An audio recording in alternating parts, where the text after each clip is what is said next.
دا د چې د ابا دې را دي ماته وي او گزارې را باندې وکړو دا خو د خپل وراره تپوس کړی دی د نبی علیه الصلاۃ والسلام تپوس کړی او ما د وراره ته ډېرې بدې را دي ویلي دي او چې کله د دوه قبیلو جنګ ونغلي نو خامخا څه کسان به زموږ طرف ته کېږي څه به حمزه طرف ته کېږي او حمزه چې گزار کړی دی په ما باندې دا په تایید د نبی علیه الصلاۃ والسلام کې کړی دی سیدنا حمزه رضی الله تعالی عنہ ایمان څنګه راوړی دی او په څه طریقه باندې مسلمان شوی دی سیدنا حمزه رضی الله تعالی عنہ علما ذکر کوي چې دې مسلمان شوی دی نو دې د غیرت د وجې نه مسلمان شوی دی ډېر غیرتي سړی دا سیدنا حمزه رضی الله تعالی عنہ چې دې د ښکار ډېر شوقي و ښکار به کو ښکار نه وته یو ورځ دې ښکار لتلی دی د ښکار نه لا واپس راغلی نه دی نو نبی علیه الصلاۃ والسلام یو ځای کې روان و ابو جهل ولا مخې له ورغی او ابو جهل نبی علیه الصلاۃ والسلام ته ډېر کنځل وکړه ډېرې بدې ردې ورته وویلې کنزل منزل بدې ردې نبی علیه الصلاۃ والسلام ته وی لیکن نبی علیه الصلاۃ والسلام ابو جهل له جواب نه ورکوي علما ذکر کوي چې نبی علیه الصلاۃ والسلام باندې ابو جهل گزارونه موکړو زخمیم کو لیکن نبی علیه الصلاۃ والسلام هغه له جواب نه ورکوي واپس هغه مونږ ته یو نمونه و د اخلاق زمونږ دپاره یو نمونه ده چې داسې اخلاقي سړی داسې اخلاقي انسان داسې شخصیت چې بدې ردې ورته ویلی کېږي خیرې او کنځل ورته کېږي ګزارونه پې کېږي بیا هم جواب نه ورکوي نبی علیه الصلاۃ والسلام وایي د دې وجې مې جواب نه ورکوه چې که زه جواب ورکړم نو خلک به وایي چې دا کشر هلک دی د مشر سړي سره انښتی جنګ کوي دې وجې جواب نه ورکوي جواب ورنکو لیکن کله چې د ابو جهل نبی علیه الصلاۃ والسلام ته بدې ردې وي نو په دغه ځای کې د عبدالله ابن جدعان یو وینځه ولاړه وه او دا ټول حالات یې ولیدو عبدالله ابن جدعان د ده وینځه وه هغه ولاړه وه دا ټول حالات یې ولیدو د خپل کور نه یې ورته کتل او چې د ابو جهل سوي نو هغې واورېدو چې څه بدې ردې نبي علیه الصلاۃ والسلام ته ویلې نو هغه یې واورېدې کله چې سیدنا حمزه رضی الله تعالی عنہ د ښکار نه واپس را روان دی راځي کور ته چې کله دغه ځای ته راورسېد نو د عبدالله ابن جدعان وینځې ورته ووي ای ابو عمار عمار دو حمزه رضی الله تعالی عنہ زوی دی نواز ورته وکړو چې ای ابو عمار که ته چېرته وختي وای لږ ساعت مخکې نو کم از کم د خپل وراره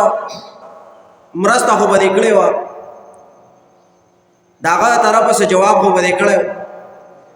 ځکه چې ابو جهل وختي ستا وراره ته ډېرې بدې ردې ویلې دي ډېر کنځل ویلې ورته کړې دي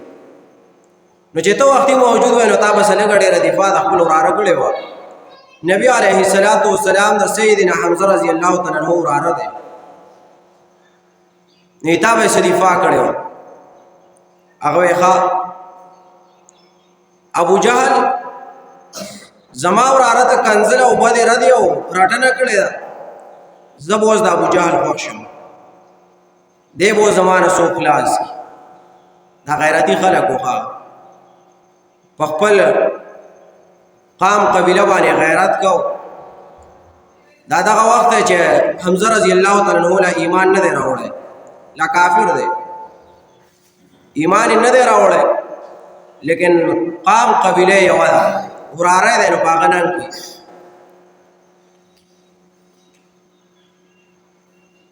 دی وایي اوس په زمانه ابو جهل نه خلاصېږي د ابو جهل سره به اوس زه خپل کار کوم ځکه چې زما وراره ته سپک کتي. د سیدنا حمزه رضی الله تعالی عنہ د عادت چې دی به کله د ښکار نه راوپاشو نو مسجد حرام ته وته هلته به عبادت کو، هلته به عبادت کو، د هغې نه وروسته بیا کور ته تو.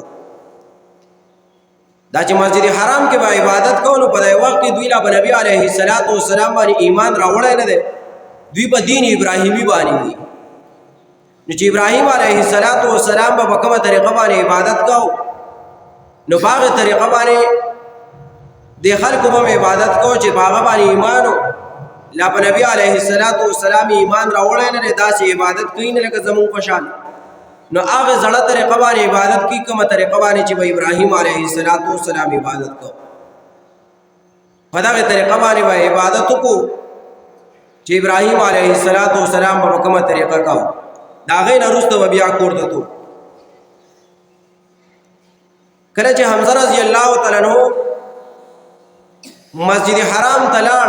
د عبادت لپاره، کور ته نه رهته خپل لینده وسره لاړه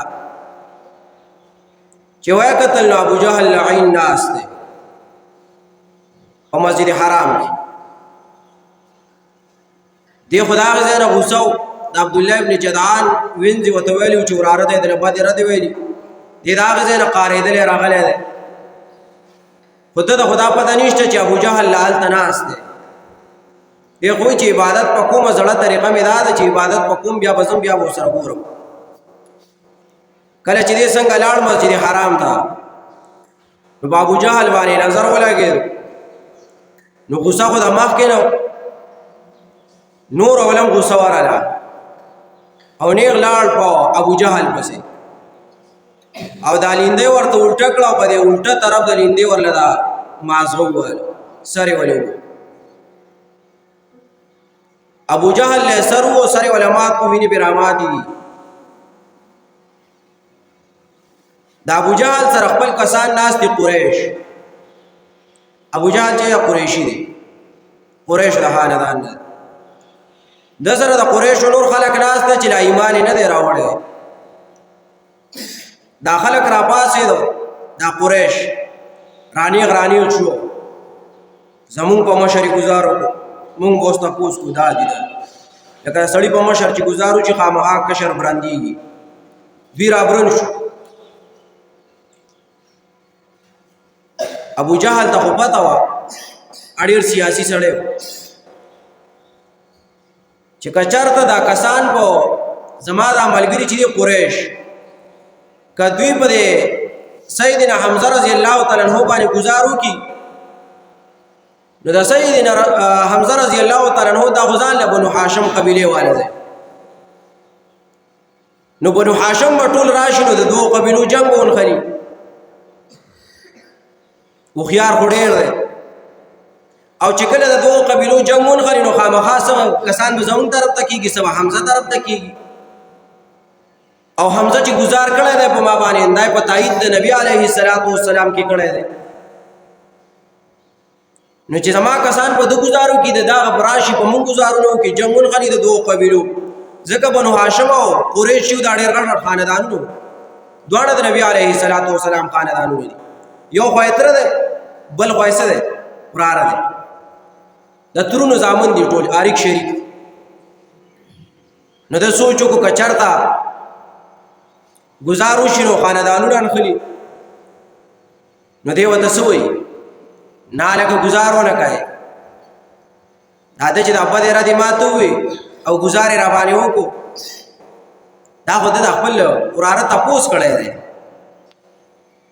د نبی علیه السلام تپوس کړی او ما د وراره ته ډېرې بدې را دي ویلي دي دا د هغې تپوس وکړو ایبا خیر وکړه ځکه دې نه مخکې ما هغه ته ډېرې بدې را دي ویلي او بده باندې چې د گزار ونه کوي ځکه دا خو زمونږ نظریې والے سړی دی دا خو زمونږ نظریې والے سړی دی واقع د سیاست دی دوی دا مطلب دا دی چې دا حمزه رضی الله تعالی عنہ دی د نبی علیه السلام په دې مذهب او په اسلام کې کلک نشي بس د غیرت په نوم باندې گزار او مام د غیرت په نوم باندې کنزل ویل باندې را دي کړي دم د غیرت په نوم باندې گزارو خیر دی څه مسله نشته. کله چې دا خبره چلېده دغه ګزار واپس کو، واپس هغوی ګزار ونه کو، جنګ وننښتو. څه کسان دي سیدنا حمزه رضی الله تعالی عنہ ته وایي چې ته بېدینه شوی، صحابي شوی. صحابي به په وخت کې هغه چاته وایي چې هغه به بېدینه، مطلب دا چې اسلام به قبول. نو هغه ته به صحابي ووایي دی بېدینه شوی، دین ابراهیمي پرېښی دی، بل دین یې شروع کړ. دته کسان وایي ته بېدینه شوی، صحابي شوی. ده ورته وایي نه، اوس غیرت ته ګوره. وی نه بېدینه شوی نه یم، صحابي نه یم، لیکن مسلمان شوی یم. څه یم؟ مسلمان شوی یم. د غیرت ته وجې نه یم چې غیرت مې کړی و، هلته مې ګزار کړی دی، اوس دلته څه کوم، خبره کوم. نو حمزه رضی الله تعالی عنہ ورته وایي صحابي نه یم لیکن مسلمان شوی یم. چې کله دا خبره وکړه نو دا شیطان ډېر ارامي څیز دی. شیطان ورته وسوسې شروع کړې چې تا خو دین ابراهیمي پرېښودو، د خپل پلار نیکه دین دې پرېښودو او لاړې د محمد دین دې شروع، د احمد دین دې شروع، دا تا ښه ونه کړه. شیطان اوس وسوسې اچوي. دی چې کله کور ته راغی، شپه ده، علما ذکر کوي چې په دغه شپه کې د یو سکند هم سترګه نه ده پټه کړې حمزه رضی الله تعالی عنہ. شیطان ورته دا شکوک او شبهات اچوي چې تا دین ابراهیمي پرېښی دی، د خپل پلار نیکه دین دې پرېښی دی. دا اوس یو سړی راغی او تا په ده باندې ایمان راوړ.